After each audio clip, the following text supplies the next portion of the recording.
Muy buenos días a todos. A nombre de Palec Internacional les doy la más cordial bienvenida. Me da gusto saludarlos nuevamente en este lunes 6 de julio. Gracias por acompañarnos a este gran cierre de nuestro ciclo de conferencias, Futuro de las Universidades, sumando lo mejor de nosotros. Hoy nos acompañan 494 personas inscritas de 13 países, entre los que se encuentran España, Perú, Chile, Brasil, Venezuela, Argentina, Ecuador, Colombia, Uruguay, Guatemala, El Salvador, Puerto Rico y México. Sin duda alguna, esta es una gran conferencia del día de hoy de cierre y sin más preámbulo, le cedo la palabra a la doctora Adriana Palma, presidenta de Palec Internacional, quien junto con el maestro Jorge Alfredo Cuellar, director de la Facultad de Estudios Superiores de Cuautitlán de la Universidad Nacional Autónoma de México, nos darán el honor de dar las palabras de inicio de esta conferencia del día de hoy. Gracias nuevamente a todos por acompañarnos y bienvenidos. Hola, muy buenos días. Antes que nada, quiero agradecer a cada uno de ustedes por su interés y compromiso a este ciclo de conferencias de Palec. Agradecer a la UNAM, mi alma mater, por sumarse a este gran esfuerzo, especialmente FES Cuautitlán, FES Acatlán. Y bueno, pues es un verdadero placer tener como cierre a una gran personalidad, al doctor Ricardo Rivero Ortega, quien es el rector de la Universidad de Salamanca. Muchas gracias, doctor, por aceptar esta invitación, por privilegiarnos de su conocimiento, de su experiencia y sobre todo de la información que hoy tiene y que será de gran relevancia para cada uno de nosotros. Es verdaderamente un honor que usted esté con nosotros. Y bueno, pues le cedo la palabra al doctor Alfredo Cuellar en representación de la UNAM México para que también le dé la más cordial bienvenida. Muchas gracias, doctor Rivero. Gracias. Muy buenas tardes ya a todos. Posiblemente ya buenas tardes allá en España, porque hay bastantes personas que están sumadas de España y los saludo con mucho afecto. Desde luego que es para nosotros muy importante ser también coanfitriones de este importante evento de cierre de una gran cantidad de eventos y masivos eventos que organizó Palec este periodo de unos cuantos meses. Desde luego agradezco a la doctora Verónica Palma siempre su iniciativa, su inquietud, su empeño porque las cosas se hagan mejor y, como dice el lema de Palec, con calidad humana. Realmente para nosotros como Facultad de Estudios Superiores Cuautitlán de la Universidad Nacional Autónoma de México es muy importante sumarse a estos eventos porque ya lo dijo nuestro rector, el doctor Enrique Graue Vigers, la universidad sigue trabajando y aunque estamos en vacaciones virtuales, yo creo que son virtuales en doble sentido de la palabra por la modalidad y porque realmente pues seguimos trabajando y con mucho gusto a favor de la educación, a favor de nuestra comunidad universitaria. Quiero saludar con mucho afecto, desde luego, al doctor Ricardo Rivero. Tengo el gusto de haberlo conocido personalmente, saludado personalmente en una también muy interesante plática que dio en el Centro Cultural de la Embajada Española en México hace unos meses. Pierdo la percepción del tiempo, creo que fue el año pasado o este año, ya no sé. Creo que fue el año pasado porque estábamos pensando ir a Salamanca precisamente al Congreso Palec que tuvo que, por razones obvias, cancelar. Nos saludan de muchos lados del planeta, cosa que me da mucho gusto. Mucha gente de España está sumándose a este evento, lugares que tengo el gusto de conocer allá en España.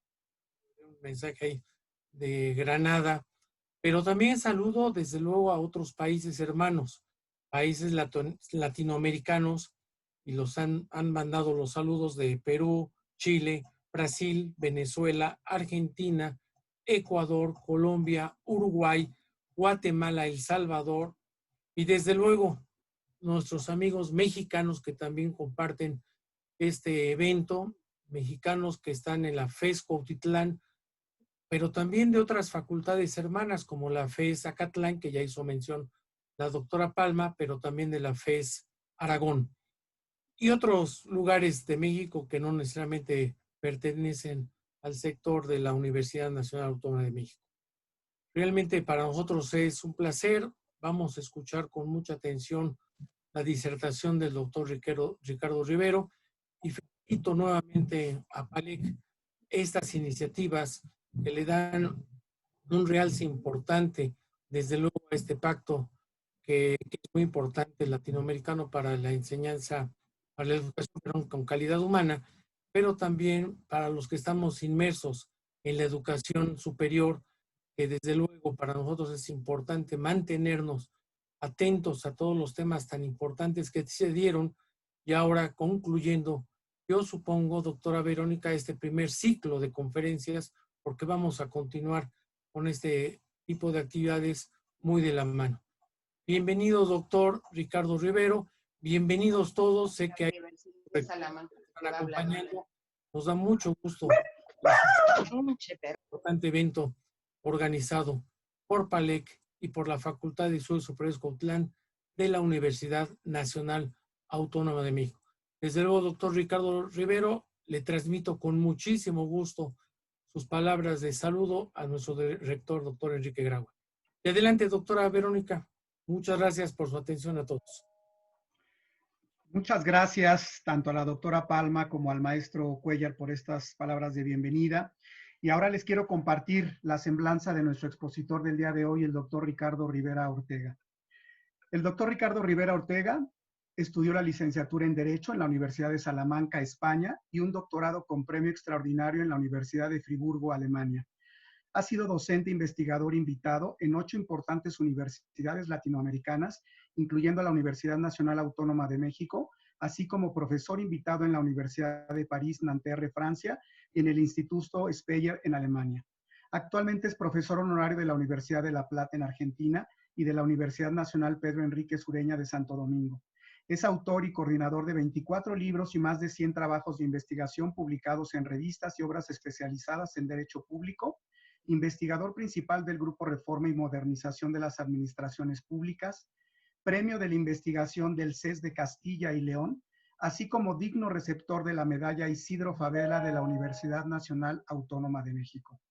Ha participado destacadamente como defensor universitario en la USAL durante 5 años y actualmente como rector, su gestión se caracteriza por la defensa de la universidad como servicio público. Sostiene que las universidades, además de ser transmisoras y productoras de conocimiento, deben involucrarse en la mejora de su entorno social más próximo. Defiende la necesidad del humanismo en las aulas universitarias y el papel de la Universidad de Salamanca como puente académico entre Europa y Latinoamérica, lo cual se ha demostrado plenamente con la participación de la USAL en el Congreso CLIE en su edición 2019 en la ciudad de Cancún, México. Este año aparece entre las 25 personas más influyentes en España en el área de educación y también entre las 25 personas más influyentes de Castilla y León, según el estudio de los 500 españoles más influyentes de la Fundación Márquez de Oliva. Doctor Rivero, es un placer tenerlo el día de hoy con nosotros. Le cedo la palabra y bienvenido. Bueno, pues muchísimas gracias. Buenas tardes. Muchas gracias a la presidenta de PALEC, la doctora Verónica Palma, también al doctor Jorge Alfredo Cuellar. Gracias a PALEC y a la UNAM, 2 instituciones con las que la Universidad de Salamanca se siente hermanada, que comparten fines y visión y misión con la casa de estudios a la que represento, en una defensa común de los valores de la educación, de la universidad, de la formación y la creación de capacidades para el mayor número de personas. Gracias a todas las personas que se han sumado a este seminario virtual en el que podemos compartir nuestro punto de vista sobre el futuro de la universidad, que es el tema que me han pedido que desarrolle. Tenemos entre los asistentes a buenos amigos y universitarios cabales, como el doctor rector Orestes Cachay de la Universidad Nacional Mayor de San Marcos, de Lima, Perú, que saben mucho más sobre el tema que voy a desarrollar que yo mismo, ¿no? Así que espero que después en el seminario pueda aportar ese conocimiento como el que muchas de las mujeres y hombres que participan en esta reunión seguro también acreditan. Se me ha planteado una exposición con el título El futuro de las universidades sumando lo mejor de nosotros. Así que voy a hablar sobre esta cuestión, cuál es desde mi punto de vista el futuro de las universidades en un momento crucial y difícil como este que estamos atravesando y cómo podemos superar las circunstancias presentes sumando efectivamente lo mejor de nosotros. Bien, llevo además meses reflexionando sobre el presente y el futuro. Como comentábamos al inicio en los prolegómenos de este seminario con el doctor Cuéllar Ordaz, todas las universidades estamos planteándonos diversos escenarios y adoptando nuestras medidas para que el próximo curso académico podamos desarrollar nuestras funciones con independencia de que las circunstancias sean unas u otras. Esta metodología de los escenarios tiene una raíz científico-técnica que muchas de las personas, incluso los académicos que la utilizamos, desconocen o desconocemos o desconocíamos. Yo he reflexionado mucho sobre la metodología de escenarios y he leído y releído la literatura sobre sus orígenes en la Rand Corporation de los Estados Unidos en los años 40, 50, inmediatamente después de la Segunda Guerra Mundial, la Guerra Fría, y su utilización para anticipar los posibles desarrollos del conflicto nuclear entre las dos grandes potencias. Para eso se diseñó la metodología de los escenarios, para prepararse para lo peor y para evitarlo, por cierto, ¿no? Y funcionó. Las mejores aportaciones de la metodología de los escenarios tienen un carácter preventivo, no se trata de adivinar el futuro, porque nadie tiene una bola de cristal, de saber hacia dónde van a derivar los acontecimientos, sino de intentar que los acontecimientos se orienten en la línea que podemos prevenir y sobre la que podemos influir. Las universidades no podemos tener una incidencia considerable sobre la evolución del virus, de la crisis COVID en general, pero sí podemos proteger a nuestras comunidades, como lo está haciendo el rector de la UNAM, como lo está haciendo sin duda el rector de la Universidad Nacional Mayor de San Marcos, como intentamos hacerlo todos los responsables educativos, rectoras y rectores, y al mismo tiempo garantizar la prestación del servicio público de educación superior que nos ha sido encomendado. Bien, pero centrándome en el tema de la intervención, que es el futuro de la universidad, voy a comenzar con una pregunta provocativa, deliberadamente, en fin, y retóricamente provocadora, que es la de si tiene la universidad futuro o si la universidad tal y como la conocemos, el doctor Cuéllar, el doctor Cachay, muchas de las personas que participamos en este seminario y especialmente los que hemos nacido en el siglo pasado y no en los últimos años del siglo pasado, quienes no somos millennials ni de generaciones posteriores, ¿no? Si tiene futuro la universidad tal y como nosotros la concebimos. Esta pregunta parece quizás un tanto exagerada, pero en realidad no lo es. Voy a citar un artículo o editorial publicado en la revista científica de mayor impacto del mundo de la investigación, que es Nature, publicado este mismo año, en el que se reflexiona sobre la universidad y su futuro. No puedo poner una nota a pie de página en un webinar, podría utilizar el chat, ¿verdad? Pero sí puedo citar de palabra una publicación tan prestigiosa como la revista Nature. Bueno, pues la revista Nature afirma en ese artículo que la universidad tal y como la conocemos ha llegado a su fin y que la universidad post-COVID será completamente distinta se reinventará, se transformará en algo diferente a la universidad que hemos conocido antes de la crisis COVID. Bien, este tipo de consideraciones que yo definiría como de signo milenarista, hay algo escatológico en esa concepción de que nada va a ser igual después de la crisis COVID, me parecen un tanto exageradas e incluso desenfocadas, al menos en lo que se refiere a la universidad.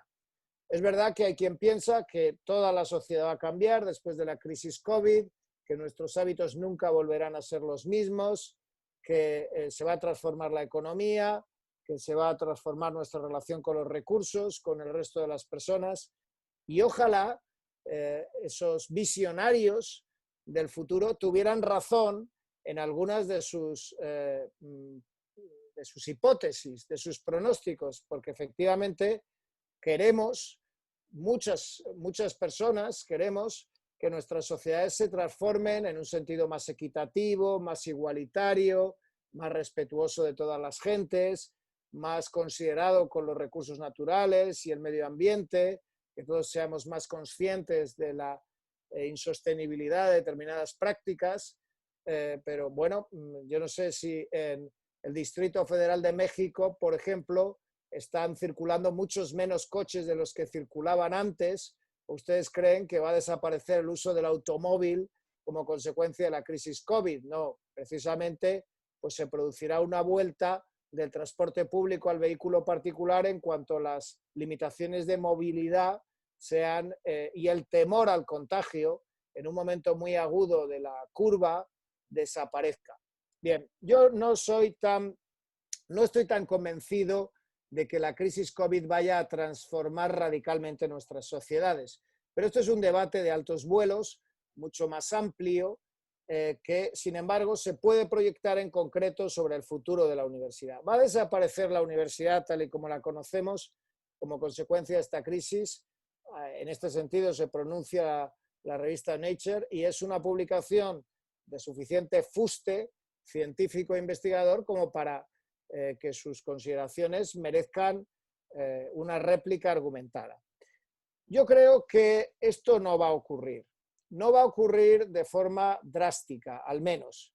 La tesis de la revista Nature, al fin, es la tesis de una innovación disruptiva propiciada por una circunstancia de emergencia o de acuciante necesidad. ¿Se transformará la universidad como consecuencia de esta innovación disruptiva del cambio digital, tecnológico, obligado por las circunstancias de la pandemia? Bueno, yo voy a detenerme en las tres funciones básicas de la universidad, que son la transmisión de conocimiento para la formación de futuros profesionales y para la capacitación de profesionales a través de la formación continua, la docencia, en primer lugar, la creación de conocimiento a través de la investigación, en segundo lugar, me voy a detener también en esta función, y en tercer lugar, la transferencia de conocimiento al sector productivo para la realización de proyectos de todo tipo que contribuyan al desarrollo de la sociedad.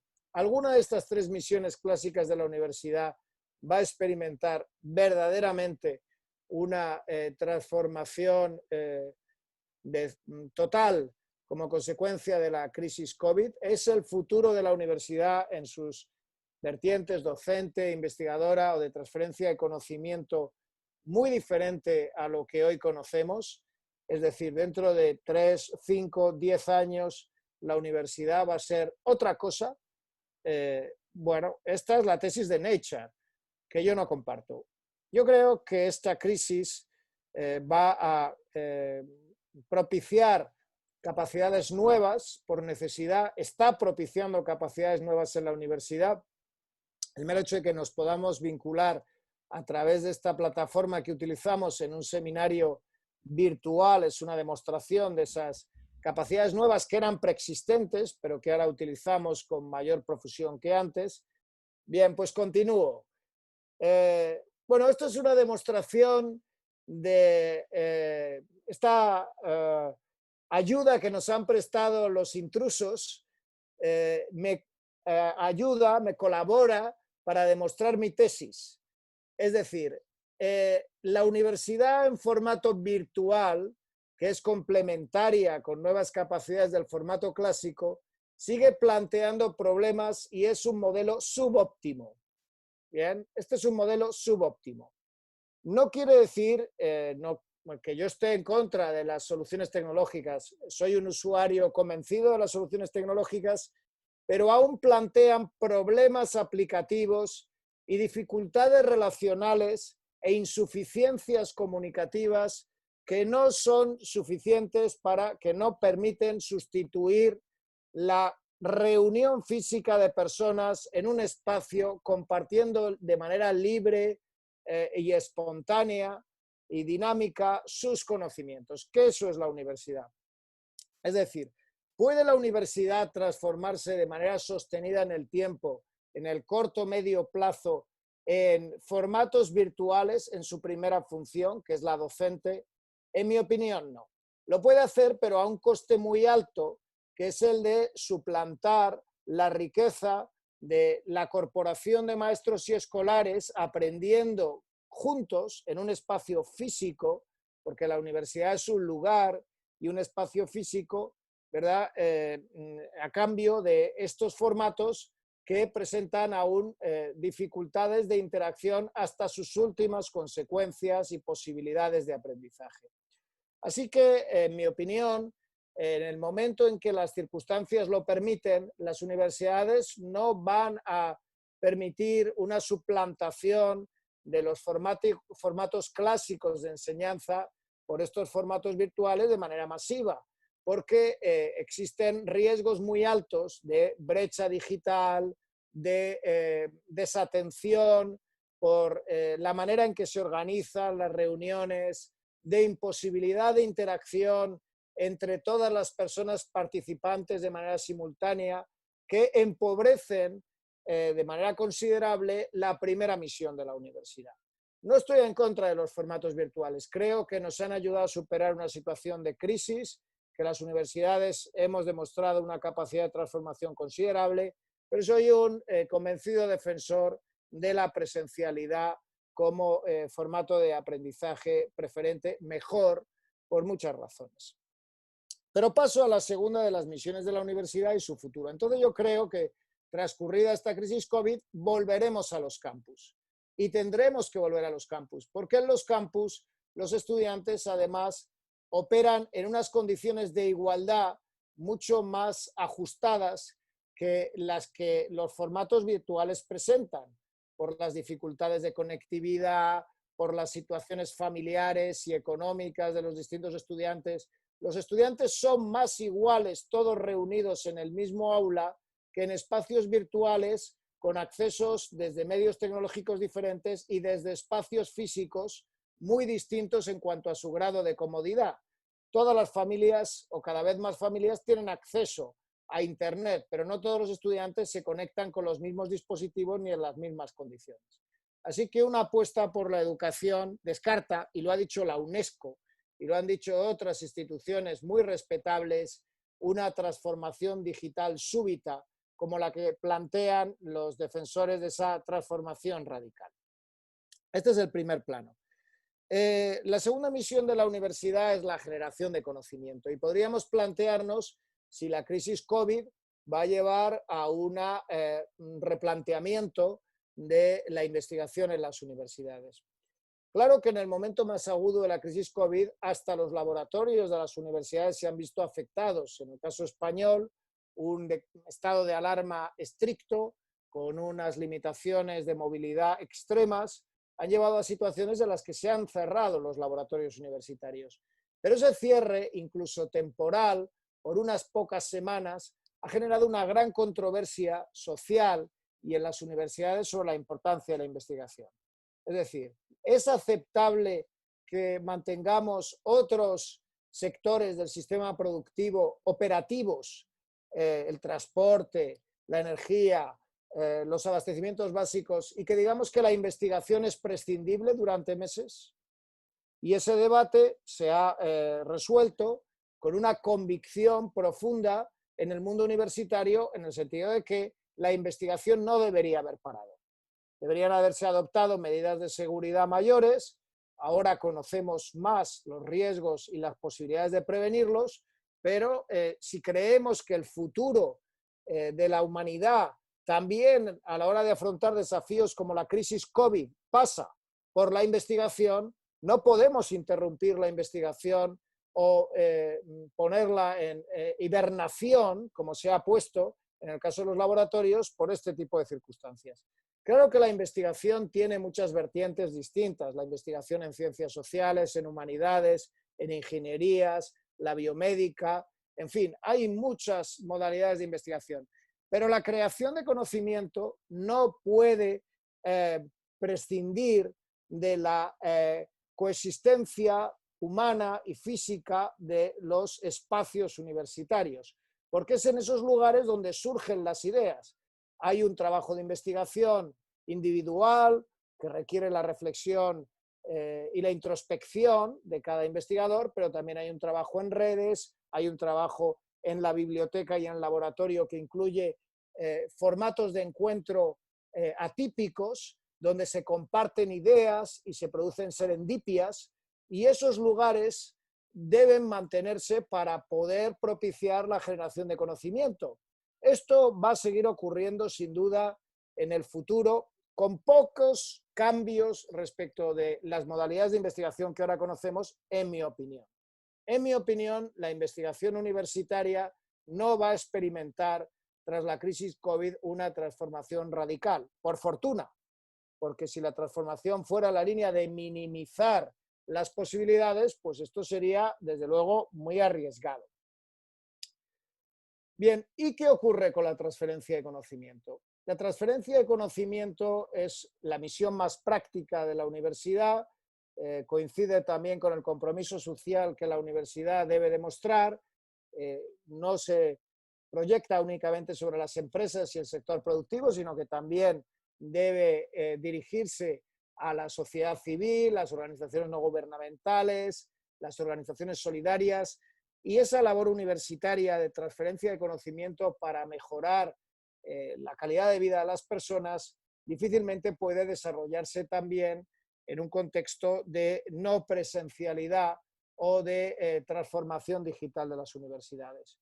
Los universitarios tenemos que salir de nuestros espacios naturales, que son los campus, en esto consiste precisamente la misión de transferencia de conocimiento, en dejar de concebir la universidad como una torre de marfil y dirigirnos al lugar donde se hacen las cosas, es decir, a la empresa, a la factoría, al proyecto de cooperación y trasladar a esos lugares nuestros conocimientos y nuestras propuestas de mejora desde los marcos teóricos operativos que trabajamos en los espacios universitarios.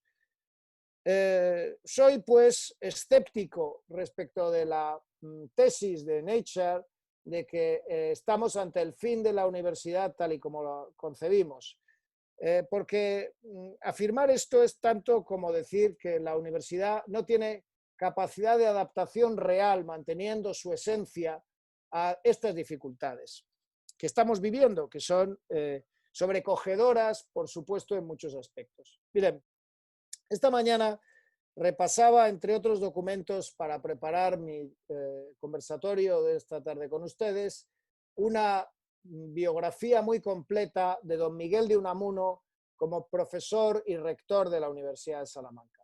Cerca de 600 páginas. Don Miguel de Unamuno llega a Salamanca como catedrático de griego a finales del siglo XIX y es rector en varios periodos, en los primeros años del siglo XX hasta el año 1936, en el que deja de ser rector y rector perpetuo como consecuencia de su enfrentamiento con los representantes del alzamiento contra la República. Bueno, pronto tendremos ocasión de disfrutar de un producto cultural que se está elaborando, que ha apoyado la Universidad de Salamanca sobre esos últimos años de Unamuno. Pero voy a centrarme ahora en el Unamuno rector en el año 1918. Hace 102 años todos lo saben porque se ha recordado mucho en estos últimos meses, la humanidad sufrió una pandemia de dimensiones colosales, muy superiores a las que estamos sufriendo ahora.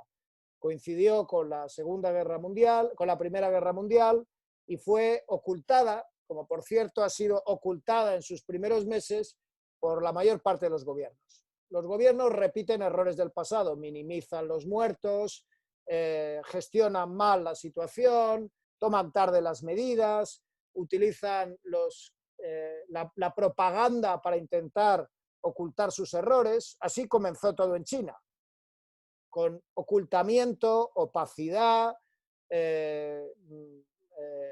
graves errores de gestión de la crisis, y eso nos ha terminado afectando a todos. Bien, pero en 1918 fue mucho peor.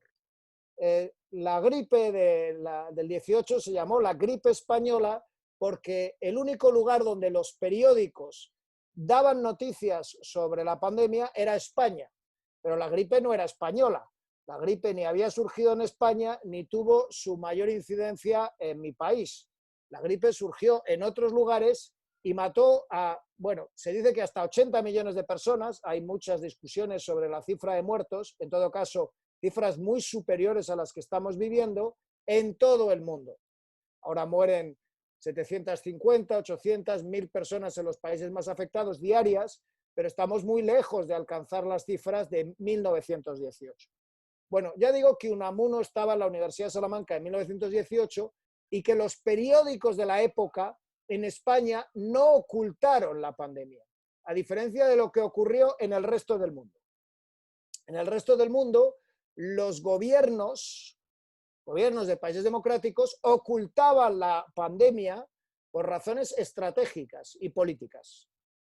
Bueno, fue, por tanto, un acontecimiento del que habló mucho la opinión pública en España, la pandemia de 1918. ¿Saben ustedes cuántas líneas hay dedicadas en una biografía de don Miguel de Unamuno como profesor y rector de la Universidad de Salamanca de 600 páginas a la pandemia de la gripe española? 0. Ni una línea. ¿Saben ustedes cuántas veces menciona la pandemia de gripe de 1918 Miguel de Unamuno en sus discursos, sus libros, sus cartas? Pues yo no lo sé, pero no he conseguido encontrar ni una sola mención.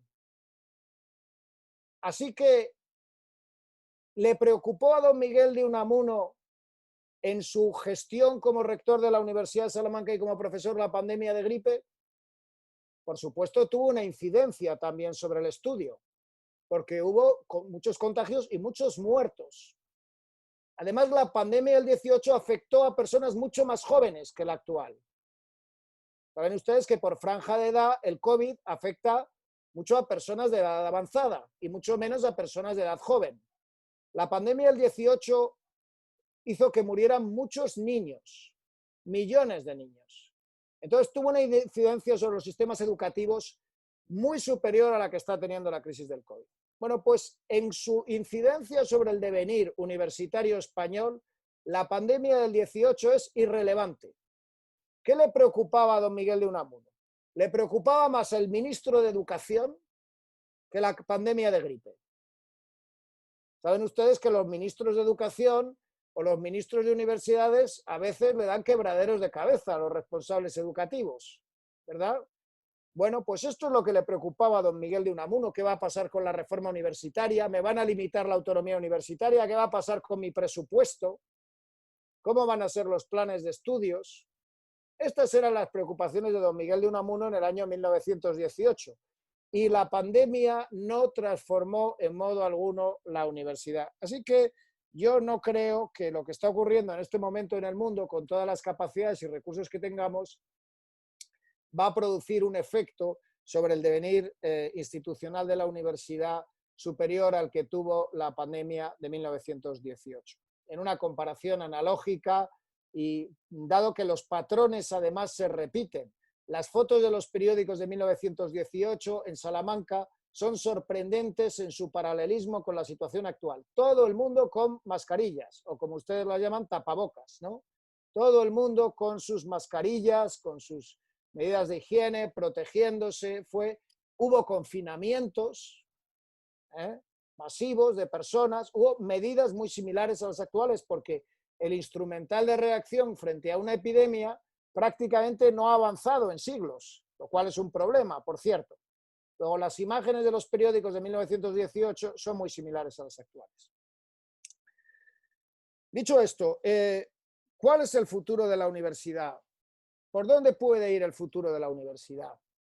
Bueno, yo creo que tenemos que transformar las universidades, pero no por la crisis COVID. Tenemos que transformar las universidades porque las universidades se enfrentan a exigencias sociales crecientes e importantes. Y la crisis COVID intensifica esas presiones y esa necesidad de transformación.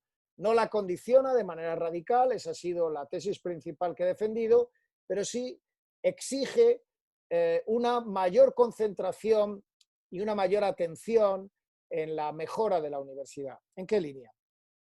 Bueno, la última vez que yo visité México, el Distrito Federal, impartí una conferencia en el Centro Cultural de la Embajada y también participé, invitado por la UNAM, en la celebración del centenario de la autonomía en su Palacio de la Autonomía, invitado por el rector Graue y la UDUAL, dicté una ponencia sobre la autonomía universitaria. Esa ponencia acaba de ser publicada en un volumen editado por Siglo XXI,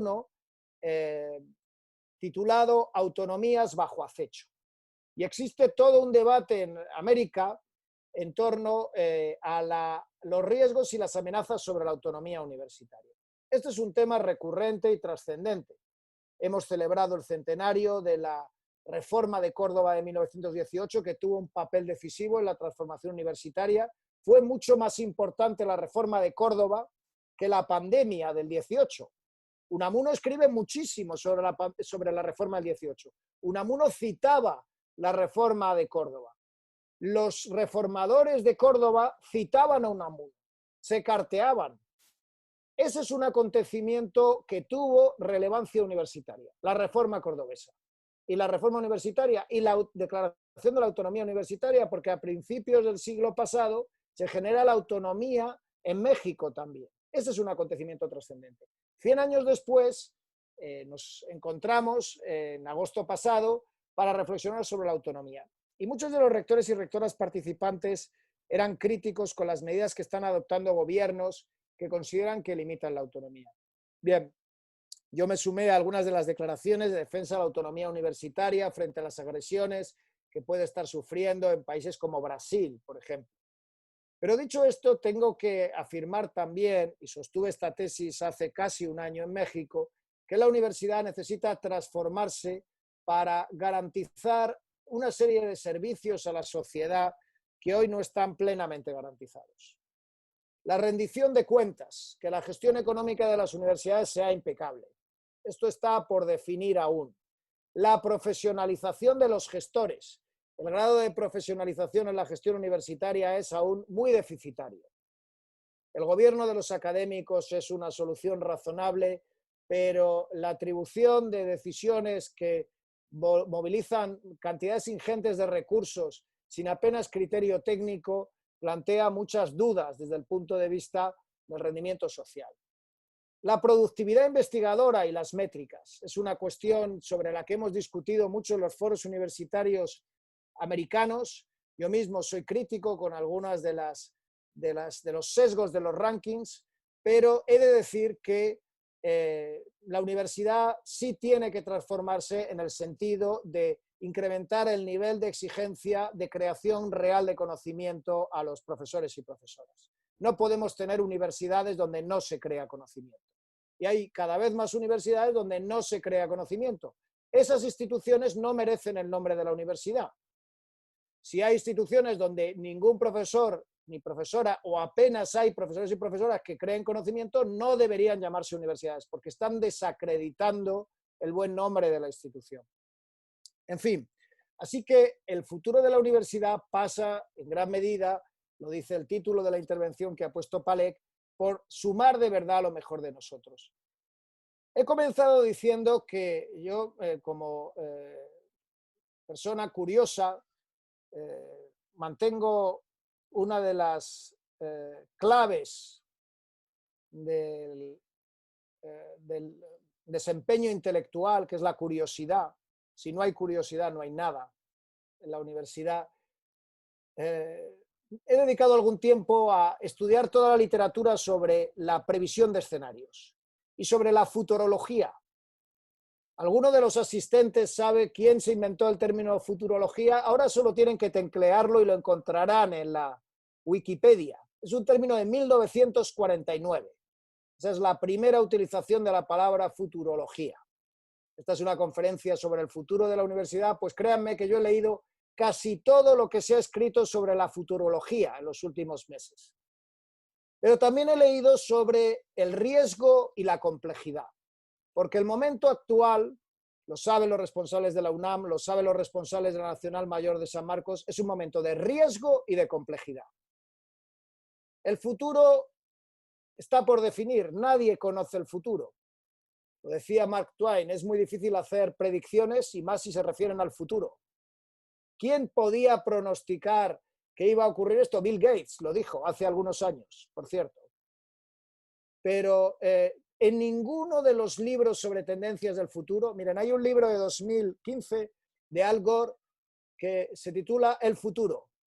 Y Al Gore es un hombre reputado, ha sido vicepresidente de los Estados Unidos, es premio Nobel de la Paz, tiene algunas credenciales. Pues escribió un libro menos conocido que otros suyos titulado El futuro, las tendencias del futuro. En ningún caso dedica una particular atención a los riesgos de pandemias. ¿De acuerdo? Nadie podía imaginar seriamente que esto era uno de los futuros posibles. Entonces nadie conoce el futuro. Pero estamos expuestos a seguros. Que hay riesgo y hay complejidad no es disponible. La vida o la realidad es sencilla, se equivoca. Quien crea que la realidad es segura está engañado. Esto se lo decimos a los niños. No te preocupes, todo va a salir bien. Siempre es mentira. Porque no todo sale bien. Siempre hay cosas que salen mal, pero hay que estar preparados para afrontarlas y arreglarlas. Y también en la universidad. Eso es lo que tenemos que hacer. Arreglar aquello que salga mal y estar preparados para afrontar los problemas. Hay dos estrategias básicas para la gestión del riesgo y la complejidad. Una es la colaboración. Y el título de la conferencia lo deja muy claro, sumando lo mejor de nosotros. Si no sumamos, nunca vamos a salir de estas situaciones. Entonces, una de las claves del futuro de la universidad es unir todas las capacidades internas de cada institución y las redes, como la que promueve PALEC. Alianzas estratégicas entre instituciones de educación con misiones y visiones compartidas. Todos los que estamos aquí queremos que la educación garantice el mejor futuro para las próximas generaciones, que haga que las sociedades prosperen. Esto es lo que nos une. Sumar energías, sumar capacidades es clave. La división de capacidades, sumar no quiere decir falsos consensos artificiales, sumar quiere decir también disidencias, pero reunirse para hablar sobre lo que hay que hacer y llegar a acuerdos desde la discrepancia es una de las prácticas imprescindibles para la gestión del riesgo. La inteligencia colaborativa, la participación, la imaginación moral, todos estos son conceptos de la literatura sobre prospectiva y desafíos de generación de escenarios en los contextos contemporáneos, desde una mayor participación que nuestros gobiernos no han garantizado en absoluto en la gestión de la crisis COVID, por cierto. Y hay una segunda clave, termino con esto, cumpliendo mi tiempo, para la gestión de la complejidad. He hablado de la colaboración, esto es clave, pero cuando decimos sumando lo mejor de nosotros mismos, lo que tenemos que sumar es lo mejor. Yo he intentado aportar algo esta tarde que fuera útil. Colaboración y lo mejor. He intentado ponerme mis mejores galas. Verán que he visto una guayabera. que es el smoking del Caribe, como dijo García Márquez cuando recogió el premio Nobel. Esta me la traje de México y es la mejor prenda que puedo utilizar en una Salamanca que hoy marca en el termómetro 36 grados. Y yo no tengo aire acondicionado en mi casa.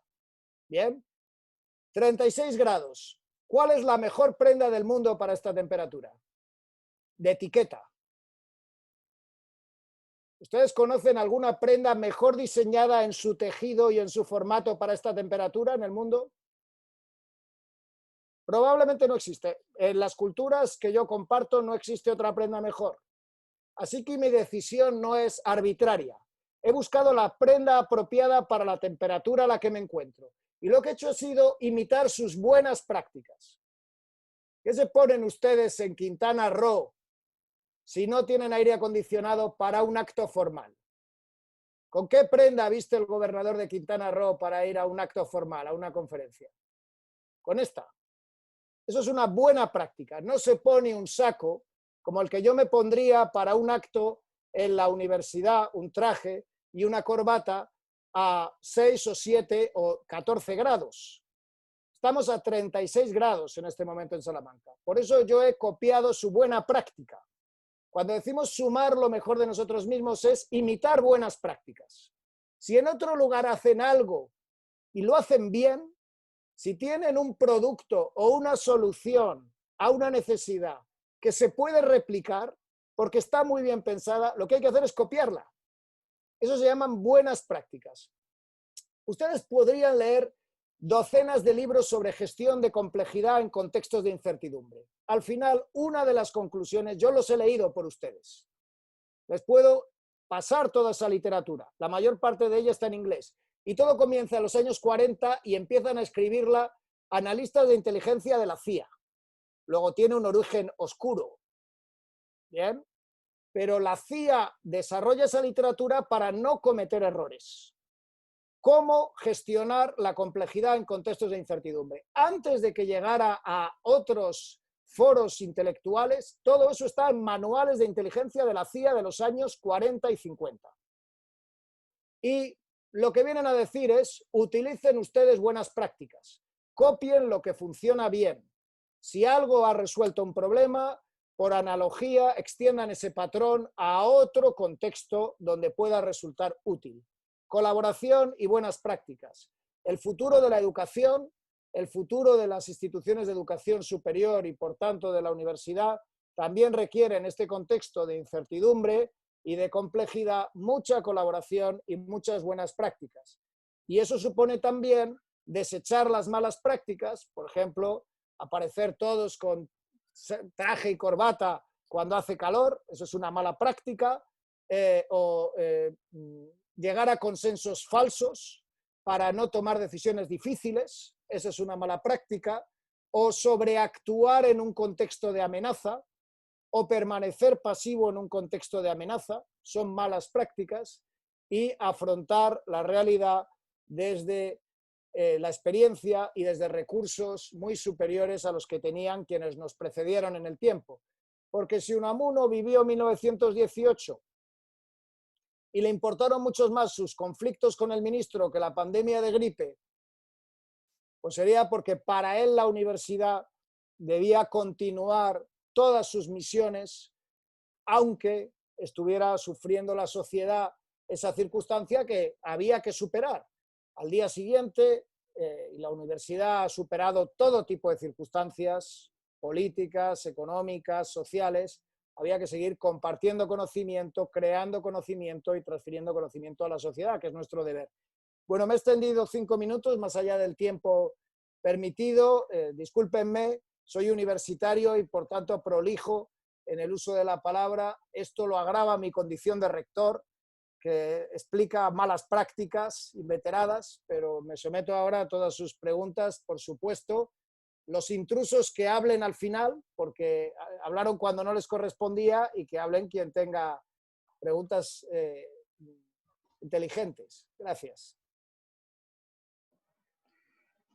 Gracias al doctor Ricardo Rivero por este gran panorama y esta visión y rumbo de las universidades, sin duda alguna muy, muy interesante. Tuvimos oportunidad de rescatar algunas preguntas antes de que pues por ahí tuviéramos estas visitas inesperadas. Así que le pido a la licenciada Diana Márquez si nos puede hacer favor de proporcionarnos la primera pregunta para el doctor Rivero. Adelante, licenciada. Hola, muy buenas tardes a todos. Gracias por estar en esta conferencia.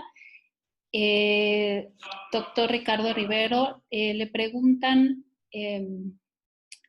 lo siguiente.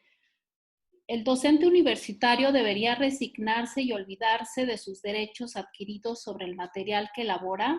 Esto en panorama referente a que algunos docentes, especialmente de las universidades, han considerado que sus clases grabadas y difundidas han perdido su derecho de autor.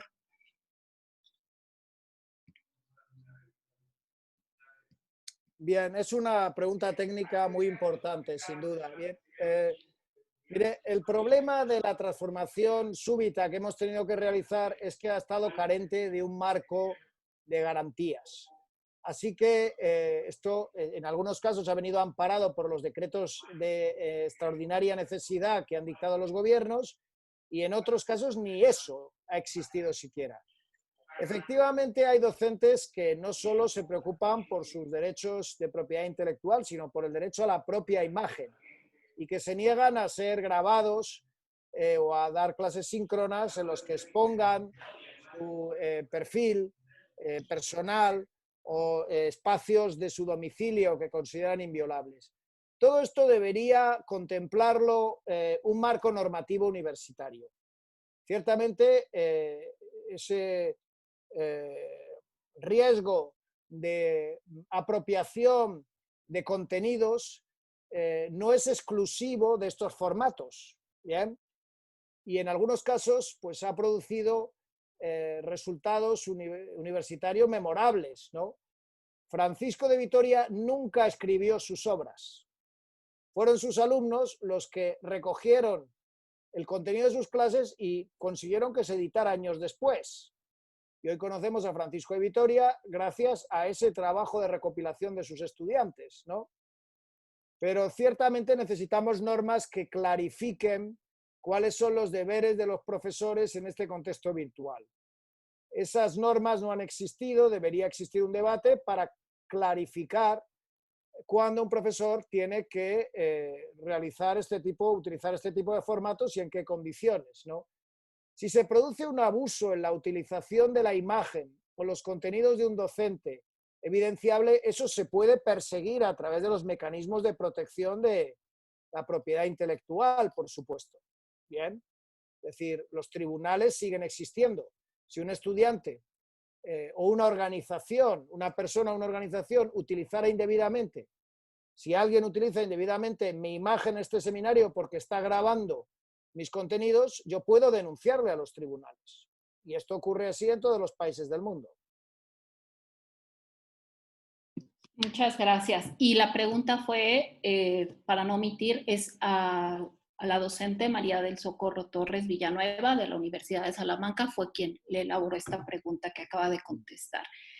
La siguiente pregunta, y nada más como para que nos pueda puntualizar, lo ha comentado durante su conferencia, el doctor Domingo Márquez pregunta: ¿cuál cree que serán los principales retos a los que se enfrente la universidad? Bueno, pues esta misma mañana he tenido otra reunión con responsables de universidad sobre esta cuestión, así que puedo contestarla. Yo creo que vamos a tener por delante dos retos importantes. Uno es de corto plazo, que es la gestión de la crisis sanitaria, la garantía de la protección de la salud de nuestras comunidades. Este es el más apremiante de todos.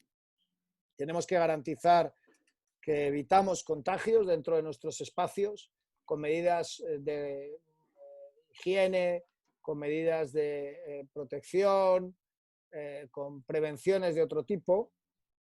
Pero después viene, y creo que esto va a ocurrir en América, como está ocurriendo en Europa, un reto de sostenibilidad financiera. Porque la crisis COVID está teniendo un impacto sobre el Producto Interior Bruto de los estados considerable.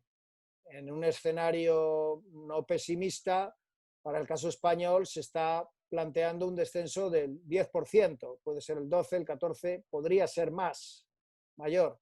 Pero hay países que van a experimentar reducciones previstas del Producto Interior Bruto que pueden llegar al 40, al 50%. Una reducción del Producto Interior Bruto de ese calibre puede tener un efecto sobre la financiación de los sistemas universitarios. Y eso va a poner a prueba la capacidad organizativa y de prestación de servicio en un contexto de presión. Y luego otro reto es cómo gestionar la movilidad internacional con el golpe que ha sufrido esta movilidad internacional y la globalización por la crisis COVID. Seguramente vamos a tener una pérdida de un año y medio para la recuperación de las cifras de movilidad internacional anteriores a la crisis COVID, y eso a algunas universidades les va a repercutir en distintos planos, en sus ofertas de posgrado, en sus redes de investigación, en presencia de profesores visitantes. Hay que intentar suplir esto en parte con recursos como el que estamos utilizando, pero también con estrategias de bimodalidad, adecuándose rápidamente a las posibilidades que ofrezca la evolución de la pandemia, ¿no? Las finanzas y la movilidad internacional son dos cuestiones serias a resolver. Por supuesto, la protección de la salud es la urgencia número 1. Muchísimas gracias, doctor. Y el doctor José Francisco Montiel expone más bien, diferentes filósofos señalan cambios del escenario socioeconómico mundial obligado. Y él pregunta si más bien las universidades encabezarán ese cambio con más humanismo. Pues lo vamos a intentar, pero los cambios en clave humanista no los encabezamos como consecuencia de la crisis COVID. Nosotros llevamos propugnando desde las universidades cambios en clave humanista desde antes de la crisis COVID. Es decir, la defensa, por ejemplo, de los objetivos de desarrollo sostenible de Naciones Unidas, objetivos de equidad, de sostenibilidad ambiental, los derechos humanos, es algo constante en las universidades. ¿Alguien puede creer que las universidades tienen que defender esos objetivos ahora por la crisis COVID? No, es que los hemos defendido siempre. En realidad, la defensa del humanismo no es un resultado de la crisis COVID, es nuestra agenda. Esta es nuestra agenda, la educación es nuestra agenda. No queremos que el mundo cambie por la crisis COVID, queremos que el mundo cambie porque hay injusticia en el mundo. Antes de la crisis COVID y probablemente después de la crisis COVID más. Porque la crisis COVID no va a despertar necesariamente, ojalá lo hiciera, pero no va a despertar necesariamente el altruismo de las personas. Despertará en parte el altruismo y también despertará otros sentimientos menos altruistas. De manera que las universidades tenemos que intentar animar la versión más benefactora del ser humano, en eso consiste el humanismo, y denunciar los desequilibrios sociales y ambientales que sufre nuestra sociedad desde antes de la crisis COVID.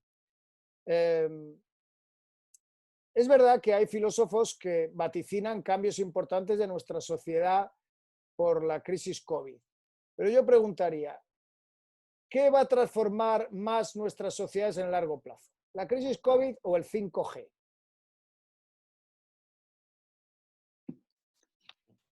Sí, de acuerdo. No sé si tengamos tiempo para una pregunta más. Se la leo de cualquier forma. ¿Qué rumbo cree que tomen los intercambios o movilidades de estudiantes, docentes e investigadores en este contexto de esta pandemia? Miren, vamos a tener unos meses de reducción de la movilidad internacional, eso es claro. Pero todo volverá, porque la movilidad internacional de estudiantes es inherente al concepto de universidad. En el siglo XIII, los estudiantes iban de Bolonia a París, de París a Salamanca, y iban a pie o en burro, había pestes, había maleantes en los caminos, había riesgos muy superiores a los actuales, penalidades, y eso no paraba la movilidad internacional. Bien, es decir, la movilidad internacional ha funcionado en contextos de gran dificultad.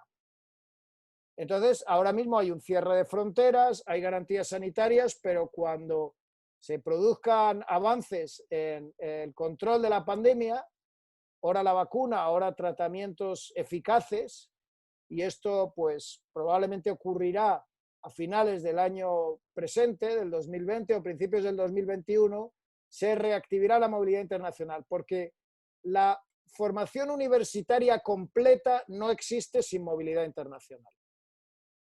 No hay una formación universitaria completa sin movilidad internacional. Esto no era así tal vez en el año 40 del siglo pasado o en el año 80 del siglo pasado. Pero desde finales del siglo XX y principios del siglo XXI no se concibe la formación completa de un profesional, de una persona profesional a la altura de las circunstancias, si no ha incluido movilidad internacional. Nadie puede considerarse una persona plenamente formada como universitario si no ha tenido una experiencia de movilidad internacional. Y eso no es sustituible. Así que tendremos que organizarlo de alguna manera. Y la crisis COVID no nos va a parar. Piensen en lo que les he dicho sobre la gripe española de 1918, porque son datos reveladores. Ahora estamos muy condicionados por el sesgo de disponibilidad, lo que ocurre en este momento. Pero esa atención única a una circunstancia dramática no nos debe hacer perder la perspectiva histórica. Bien. Y pensar que esto va a tener un efecto milenarista. De acuerdo, doctor. Una pregunta más, nos permite. El doctor Alejandro Bir pregunta cuáles considera los principios para un modelo que incorpore las buenas prácticas del contexto tradicional al virtual. Bueno, algunas prácticas del contexto tradicional son difícilmente extensibles al contexto virtual, pero bueno, por ejemplo, voy a citar una buena práctica ya para terminar, y es, yo estoy contestando sus preguntas, ¿de acuerdo? Esto en el siglo XVI, en la Universidad de Salamanca, se llamaba derecho de columna o derecho de poste. ¿Qué era el derecho de columna? El derecho de columna es que al terminar su lección, el profesor estaba obligado a quedarse en la entrada del aula, apoyado en la columna, a esperar a que los estudiantes le hicieran preguntas. ¿Bien? No basta con dar una clase o una conferencia. Después hay que interactuar con los participantes. Eso es una buena práctica. Es una buena práctica del siglo XVI. Durante el desarrollo de la lección, los estudiantes no podían interrumpir al maestro. Esto lo ha organizado así también Palek. Palek, hemos tenido unos intrusos, gamberros, que han querido boicotear la sesión con su gamberrada, pero se ha controlado, ¿no? Como si hubiera controlado en un aula. Eso es una buena práctica. Y que yo atienda sus preguntas, que pueden ser también objeciones, es parte de una buena práctica que estaba establecida en la universidad en el siglo XVI. Pero es mejor si se puede hacer de persona a persona directamente. Bueno, el compartirla de este modo hace que todos los asistentes también puedan conocer la opinión sobre las preguntas. Todo tiene sus ventajas y sus inconvenientes. Pero es un ejemplo concreto de extensión de buena práctica, del derecho de columna al tiempo extra después de la conferencia en el que yo atiendo sus inquietudes. ¿No? Es lo mismo. Pues muchísimas gracias y terminamos la sesión de preguntas. Gracias a la licenciada Márquez y gracias a los participantes por estas preguntas y sobre todo gracias al doctor Ricardo Rivero por este tiempo de respuestas y de interacción con nuestros participantes del día de hoy. La licenciada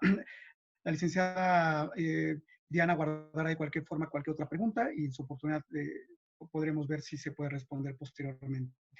Ahora me gustaría hacerle la palabra a la doctora Adriana Palma, que nos tiene un mensaje de cierre, por favor. Pues muy agradecida con el doctor Ricardo Rivero Ortega por privilegiarnos de su conocimiento, de la experiencia y sobre todo esta información tan relevante. El doctor Rivero, como rector de la Universidad de Salamanca, se ha caracterizado por preservar lo mejor de nuestras raíces. Apunta a los nuevos desafíos, al compromiso social, a la contribución de la creación del saber y la transmisión del conocimiento, y ahora una cuarta, convencido de la innovación. Imitar las mejores prácticas es una de sus mejores recomendaciones. Que las universidades deben de generar también la ampliación de las capacidades obtenidas, la inteligencia crítica, que los claustros docentes deben de aprender a enseñar. Solo quien sabe puede otorgar saberes. Hoy es determinante los equipos y las redes para amplificar los resultados. Y como ser humano, el doctor Rivero declara en algunos discursos, y a mí me gusta destacarlos porque comulgo con ellos, que la universidad deberá de ser siempre para los jóvenes de cualquier edad, porque también declara que la universidad es la juventud eterna. Luchar por la verdad, reaccionar frente a la mentira, la perseverancia, contribuir a la dignidad humana, a la independencia, al derecho del estudio y el conocimiento continuo. Y con mirada al futuro basado en honestidad, tradición e innovación. Contribuir para comprender mejor la realidad, el mundo y las otras personas. Más conscientes y por lo tanto más libres. Por mi parte, considero también que la universidad debe contribuir al progreso de las sociedades, lograr una versión excelente del ser humano, transferencias del conocimiento con las innovaciones tecnológicas, ayudarles a hacer la mejor versión de ellos mismos. De total trascendencia, el compromiso y la responsabilidad social, un aspecto ampliamente cuestionado. Es la falta de equilibrio de jerarquizar prioridades, las tendencias que observa con respecto a dichas acciones en los diferentes sectores que demanda la intervención. La ausencia de diagnósticos certeros de las problemáticas dichas sociales en las que se decide trabajar afecta las mediciones periódicas efectuadas por parte de las instituciones educativas para orientar las acciones de servicio.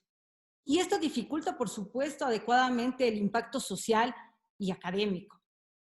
Considero que es indispensable que el 100% de los alumnos vivan las experiencias, apliquen el conocimiento y favorezcan atender las necesidades de las comunidades durante su proceso académico, y no priorizando a las tendencias económicas del mercado.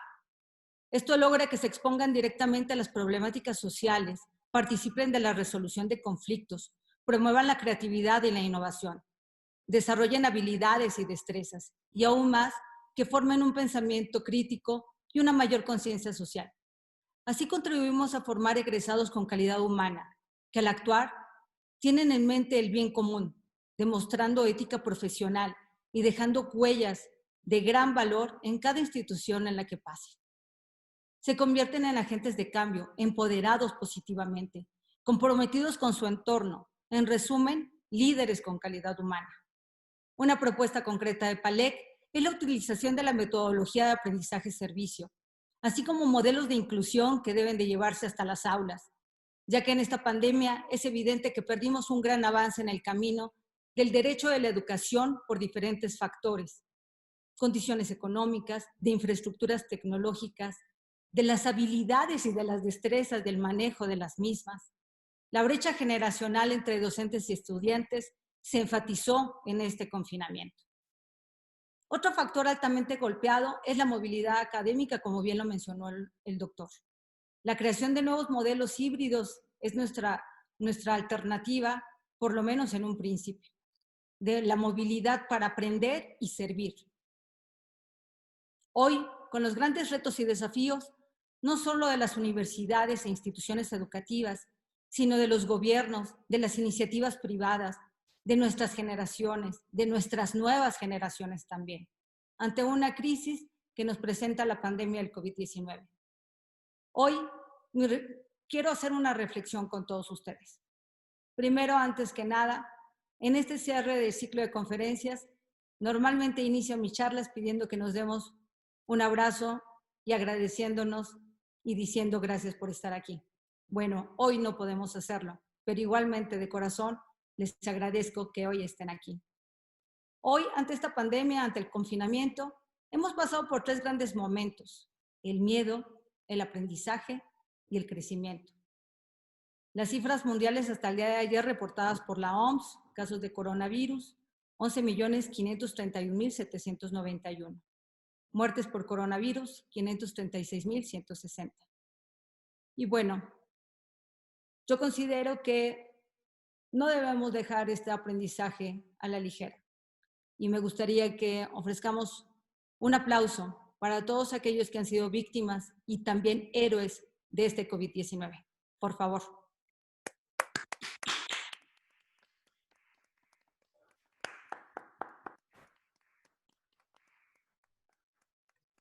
Muchas gracias.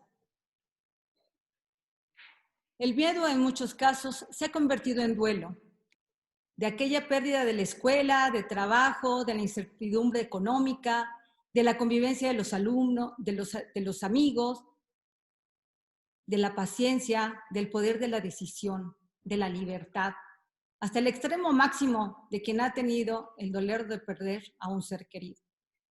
Sin embargo, también hemos transcurrido por el aprendizaje, del poder de la naturaleza y sus equilibrios, de nuestra vulnerabilidad, del egoísmo, del insomnio, de la necesidad de hacer las cosas diferentes, de estar informados, de conocer las perspectivas mundiales, del autocontrol emocional, de nuestra alimentación, del quehacer, de la disciplina, de la paciencia, de la tolerancia, de sacar lo positivo de las emociones negativas. Aún mejor, seguramente, hemos crecido. Sí, el crecimiento de conciencia, en el valor a la vida, en el agradecimiento por la salud, en el respeto a la naturaleza y la obligación y el cuidado de preservar a la misma. Hemos crecido en el valor a la salud, a la familia, a los amigos, al trabajo y, por qué no decirlo, a la fe. Hoy, en esta reflexión, los invito a permanecer en el crecimiento de esta dura enseñanza. Concluyo con las palabras del discurso de despedida de Brian Dyson al retirarse como CEO de Coca-Cola en 1991. Y casi 30 años después, cobra la misma relevancia. Los problemas no son eternos, siempre tienen solución. Lo único que no se resuelve es la muerte. Vive intensamente. Antes de hablar, escucha. Antes de escribir, piensa. Antes de criticar, analízate. Antes de herir, siente. Antes de orar, perdona.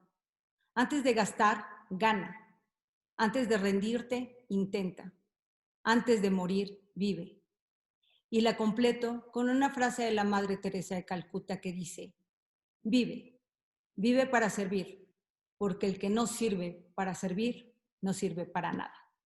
Muchísimas gracias. Muchas gracias.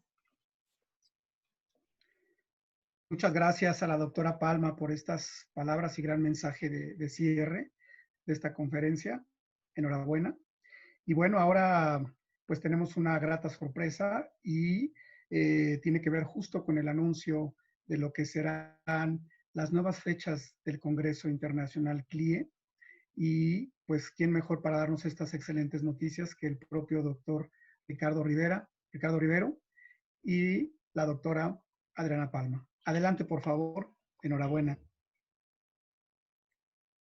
Bien, muchas gracias. Yo creo que la concreción corresponde a la doctora Palma como presidenta de PALEC.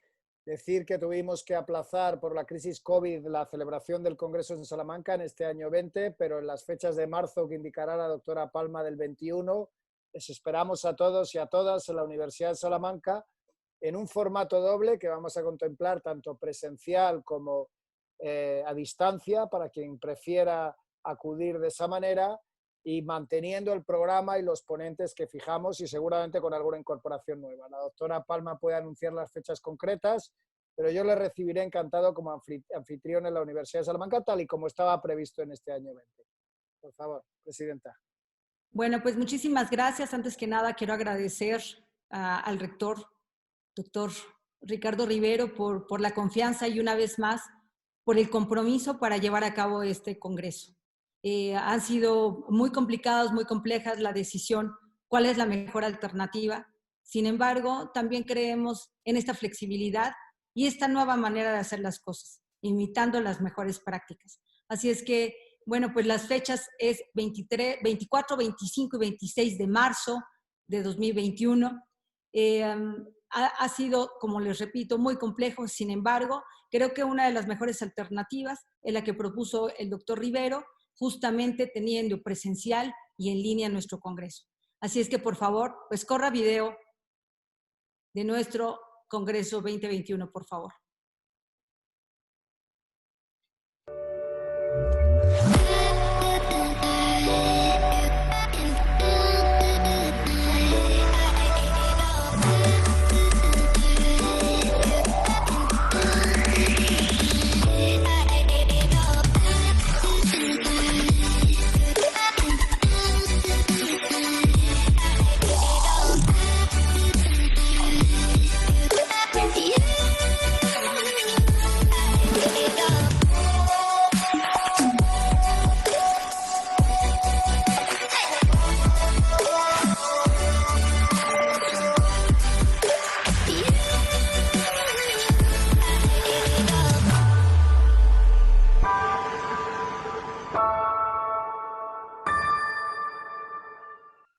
Pues muchísimas gracias, tanto al doctor Rivero como a la doctora Palma. Sin duda alguna, un evento pues muy esperado y será un placer estar por allá en Salamanca, así que felicidades y enhorabuena a ambos.